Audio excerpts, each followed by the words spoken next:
was mine, nothing to deny. What's going on, y'all? This is MJTV, and I'm back with another video. It's Monday night, so y'all know that's Love and Hip Hop Atlanta. This is episode 9.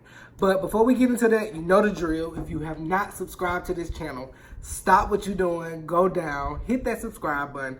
Also, make sure that bell is hit so whenever I do post, you get notified. But let's go ahead and get into this episode, y'all. Okay, y'all. So tonight we kind of start where we ended last week with the Sierra and BK situation. If you haven't watched, Sierra kind of admitted to BK that, you know, although he cheated in the relationship, she also admits to cheating as well. So tonight, you know, they get right back into that situation. BK is really emotional. He seems to be crying. You know, Sierra like being honest about it. And, you know, if everybody telling their truth, she is pretty much telling her truth.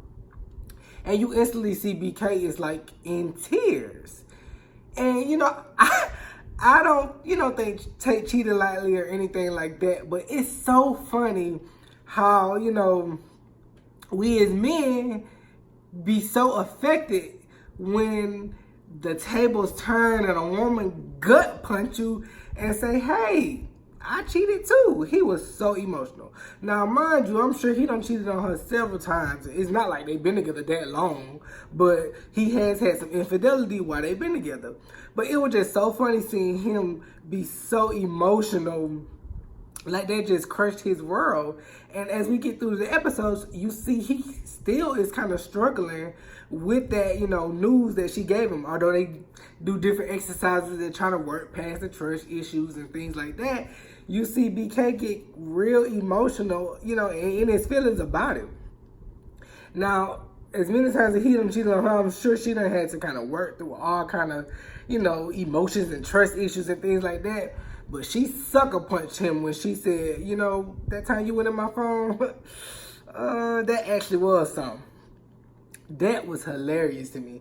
I'm sitting here like, look at him, this in straight tears, but probably done dog her out. She just had a situation with him talking about poo that Karlie brought to her, you know, from a year ago. Well, not even a year ago, actually. So that's a whole situation in its own. But, you know, hey, men can do it and women can't. But he got gut punched tonight, though. That was fun. We all know Kirk and Rashida pretty much planned this trip. So Rashida tries to, you know, bring Karlie back in. You know, we saw the situation last week where Karlie kind of blew this whole situation up between Jock and Kendra with the whole timeline of their relationship.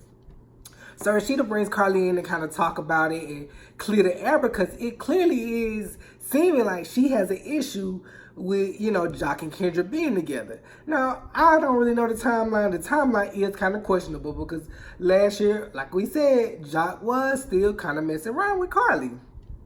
But it does seem like he's kind of in a little bit of a better relationship with Kendra. And, of course, we all know Karlie is literally going through it right now. Like, she is just, like, negative at this point. And, you know, she kind of throws shade at Kendra and, like, you know, just doing little stuff to get up under her skin. So Rashida is trying to, you know, clear the air. It blow up. I don't know if she thought that she was just going to be able to, like, sit there and kind of punk Kendra because, you know, she is an attorney. So, of course, she can't go that far. And Jock is like, you are not this type of girl, trying to get her to calm down. Because she popped back at Karlie. And, like, I think Karlie kind of was a little bit shocked. Which I wasn't. I could tell. I'm like, I don't know. She an attorney and all. But you could tell she still got a little bit of hood in her. So she definitely let Karlie know, like, I ain't the one. I drag you. And I think she probably would have drugged Karlie, honestly. But like I said, Karlie she just real negative in this episode. And of course, we all know it's a situation with her new man, him maybe having a baby on her, which we're not even sure if the man got a baby or not. But of course, Karlie has jumped to all kind of conclusions and things like that. And, you know, like all the girls try to tell her, like, you don't even know if this man baby. And like, was he wrong to not tell you and things like that? Like, no, he really didn't have any information to give her other than somebody contacting him saying he might be a baby on the way. But of course, Karlie got to have some kind of dramatic storyline. So she running with that.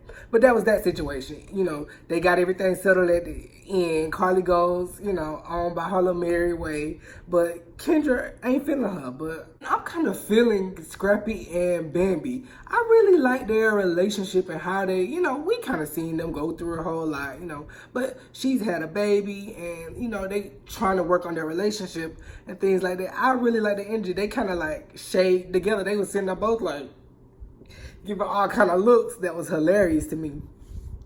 But we see that, you know, Erica has kind of been introduced back into the show this season. Now, Erica is pregnant with twins. I think now she's actually had the girls. She had twin girls.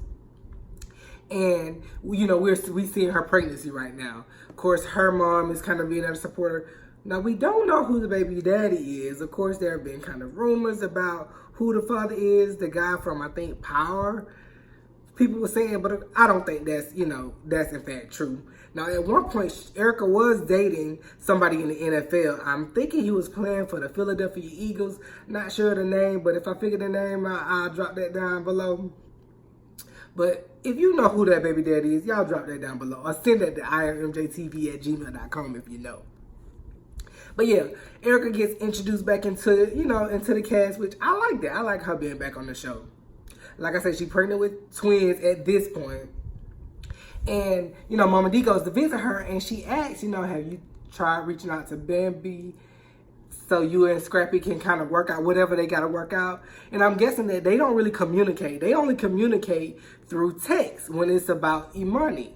And I think Imani's about in the 8th grade now. So what? That's about maybe 13, 14 years old. But, you know, she's a big girl now. So they don't really communicate much for some reason. I don't know what issues they have, but it's something there. And I guess her and Bambi still may not have a really good relationship. But I'm kind of like, at this point, they daughter older. Like, you got twins, they got a baby. Like, I think they can kind of work that, whatever it is out. If it's anything, kind of work it out because... You know, like I said, I like Scrappy and Bambi being on the show. I like Erica being on the show. I don't know if her man can come on the show, whoever he is. I think that'll be a really good addition. But yeah, whatever they got going on, I hope they can work it out. You know, Mama D trying to, you know, she trying to play the piece and see, you know, how can they work it out? Whatever it is, like I said, I guess we'll kind of see that later on, what issues they may have. But hey, now back at the cabin, of course, you know, Kendra and Karlie have their little situation. And everybody's kind of talking and, you know, trying to figure out what happened. Karlie upstairs. So she decides to come downstairs because she hears her name. Of course, they're talking about her, clearly. And, you know, Karlie threw a shoe and the shoe almost hit Bambi. So Bambi like, I don't know what's going on with her. I'm like, girl, Bambi a big girl, y'all. I don't know if Karlie wanted no kind of issues with her because that's a big lady. But she comes downstairs and, you know, she tries to confront Bambi because she hear her name. And Bambi like, you tried to hit me. And pretty much everybody is saying to her, Karlie, something is going on with you. You snapping right now. You're losing your mind. And she ain't really seeing it. She just kind of like checked out. And I'm guessing it's the whole, like we said, boyfriend situation with this being blown way out of proportion. I mean, of course it is reality TV, so everybody gotta have some kind of storyline. But of course that's that situation there. They kind of ignore her and everybody kind of keep going with what they're doing. Like Shakana, Bambi, like everybody's facial expressions just kind of tripped me out. Like, and Shakana, like, you know, she brutally honest, like, friend, you looking crazy right now. Like, what's going on with you? I like her on the show. Like, I think that was a really good addition. Adding, you know, Shakana back. As we've seen, Mimi has kind of been, you know, well, not missing, but she didn't go on the trip because I think her girlfriend Ty is out of the country playing basketball. So meanwhile, she kind of meets with Pooh, which is the girl that was introduced a few episodes ago that kind of wanted to expose Karlie or whatever. She meets with her to kind of fix the situation between them two because I'm guessing that Mimi and Pooh, you know, have some kind of relationship also. And she's trying to fix the issues between Karlie and Pooh. This Pooh girl is just messy. I don't know when Mona dug her up from, like what rock she pulled her up from, but I'm kind of like, she really not needed. Like, we can already start cutting people for next season. Like, Pooh, you could just go on and exit to the left because you definitely not needed. But of course, you know, she keeps bringing up Karlie's age and trying to expose her. Like Mimi saying, we all around the same age. I don't know why Pooh want to talk about age, because I don't know why you think you 25 or something like that, but we can definitely tell by that neck that you not no 25. You up there yourself, you probably right around the same age, if not older than them. So trying to expose Karlie's age is the oldest, tightest storyline you could ever have. That's season 1 Love and Hip Hop. Like, you gotta find something else. Like, if you want to stay on the show and be relevant, arguing with Karlie about her age is just not it. Like, we have beat that horse in the ground. K. Michelle joked her out about her age, and that was how many seasons ago? So I think you gotta find a new angle with trying to come back with Karlie. Or maybe just not come back. So then we get to, you know, the couples, they're back at the ranch. And y'all, I don't know what Rashida doing, but she really thinks she in y'all to fix my life. Like, I don't know if her and Curtin had a good year of, you know, counseling and working through their marriage or whatever they doing. But for some reason, she thinks she in y'all and she can fix everybody's life. And I'm just kind of like, girl, maybe we just should have found somebody else to come do the therapy session. But anyway, the couples pretty much write down, you know, things that they want to leave behind and that they want to let go. And everybody got, you know, whether it's insecurities or negativity or forgiving themselves for different things, temptation. Everybody writes something down pretty much that they want to, you know, put on this little boat and let sail away up in the lake, Lanier, whatever they at. Everybody write that down and pretty much, you know, let that stuff go. And I thought that was a really good exercise. But some people already felt it. Because you got BK still in his feelings about this Sierra situation. And, you know, you want to let stuff go and all this. But he clearly, that hit him hard right there, knowing that Sierra stepped out on him. I don't know if he thought he was King Ding-a-ling or what he thought. But that was a sucker punch right there. So whatever he write on that boat to let go, he's clearly not letting it go. But that was all. Now the minute that we all been waiting for. Tokyo versus Akbar. Like I told you, I saw this brewing. I knew exactly how they was gonna play those two, you know, against each other. And like I said, I guess Tokyo and Akbar had a little bit of history that we not seeing on the show before they even got on the show. Like I said, I heard a voicemail or a voice recording of them going back and forth. This was probably over a year ago, before Love and Hip Hop started taping or any of this. They were beefing about whatever, and they were going at it. But anyway, tonight, Lil Bankhead, which is like a, you know, I think he's like a radio DJ here in Atlanta. He has these different showcases that, you know, talent gets to kind of rap their songs and, you know, up-and-coming artists can kind of perform. So Tokyo, of course, was booked to perform at the event. And she had Spice there with her. You know, she did her song. I'm not sure the name of the song. I think maybe Light Skin Keisha featured on the song. Not really sure the name of it. But, you know, she did her thing, got up there. She did good or whatever. After she gets off the stage, we see Akbar, of course, walking in. Because I don't think she was invited to perform. Evidently, her and Lil Bankhead got some kind of history there, and for some reason she don't like him, for whatever reason that is. I'm not really sure. So she walks in, and of course she talks to Shay Mack, who's standing at the bar, and you know, she instantly goes on to these girls flew here and I grew his situation.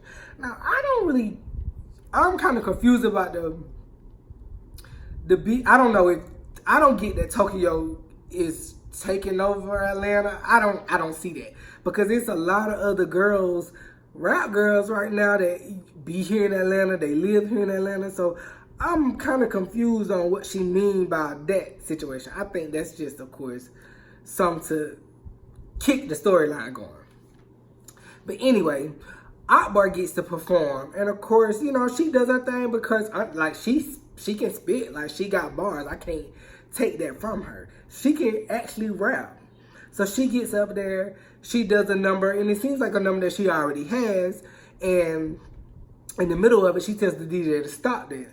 So she starts to, I'm guessing she's freestyling at this point. She's freestyling and she, you know, she hit her shots and calling girls out. Of course, we're not saying no names. So Tokyo hops on the mic, like, call them out, call a name. Like, if you gonna get up there and say what you saying, say who you talking about. So of course, she say, I'm talking about you. So they go at it, they go back and forth. I'm gonna let y'all watch that here. Go in. It's curfew, bitches. First of all, bitch, put a name on it, ho. I'll be talking to you, punk asshole. Put a name Punk on it, ho. asshole. Tokyo, Japan. You heard me say. Okay, me. ABG, anybody get it. You don't want no smoke, ho. You come out, bitch. Bitch, Lame ass, suck asshole. You don't want no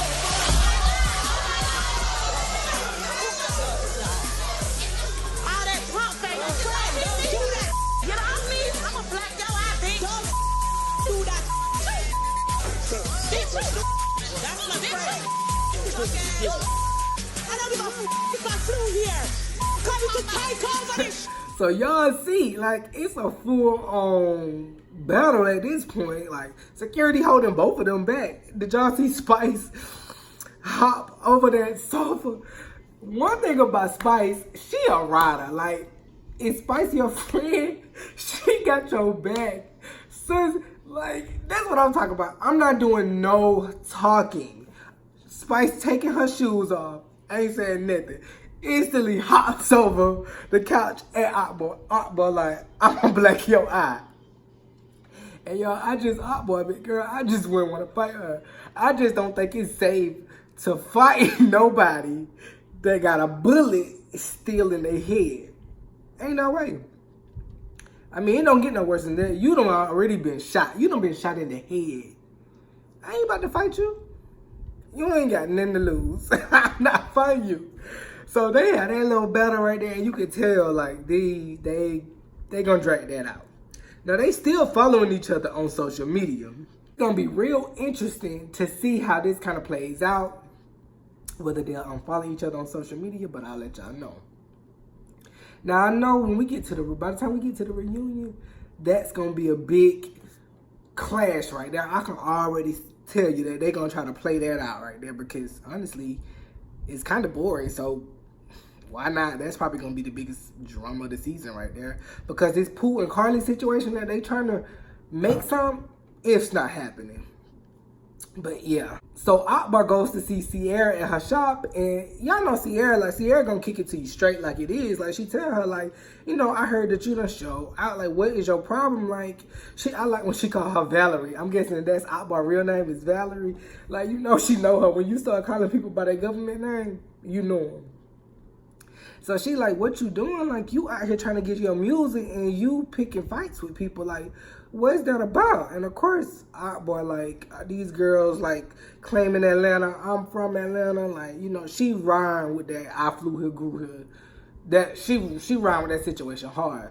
But, you know, Sierra real one, like, she ain't backing down. Like you put me in a bad situation because I'm best with you and Tokyo my friend. So I'm gonna be honest with you, like, that ain't no good look. Like, you out here trying to do your music and you trying to, you know, build a career, fighting and picking fights at a club where you should be broadcasting your talent.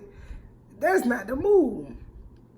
But then they get into the whole Pooh situation and BK and all that right there. And I guess Pooh is supposed to having some kind of little get together, and of course Karlie like, I'm going, you know at this point she ready to confront Pooh. But like I said, that situation so dead. She goes to confront Pooh, and it's just I feel like that's Mona, let it go. We can edit the scenes. If Pooh in any more scenes from this season, cut her out, Mona. Cut her out. Cause it's boring at this point. It's no need for that. Like I said, the highlight of this episode and probably the rest of the season will be the clash between Tokyo and Akbar. The rest of this is dead. You know, I was just thinking, I was like, we really need Jocelyn Hernandez back on this show. Like, I was watching old little clips and episodes from past seasons. You can definitely feel the difference when certain people not on the show. Like, regardless of if you didn't like Jocelyn or not, she was good entertainment. And that's what they are missing. Good entertainment. Like, it's boring and plain at this point. But that's all I got to say about this episode, y'all. Tokyo and Akbar, that was the biggest part of the night. But if you saw the episode, let me know what y'all think. Y'all think, who you got? Who you put your money on? Tokyo or Akbar? Well, like I say, I ain't about to fight nobody with a bullet stuck in their head. I ain't about to do it. But that's just my opinion. I'm going to get out of here. But before I do, if you have not subscribed to this channel, before you leave, hit that subscribe button. Also, make sure you hit that notification bell so whenever I do post, you get notified. But thank you all for supporting me, and I'll see y'all next time. Bye.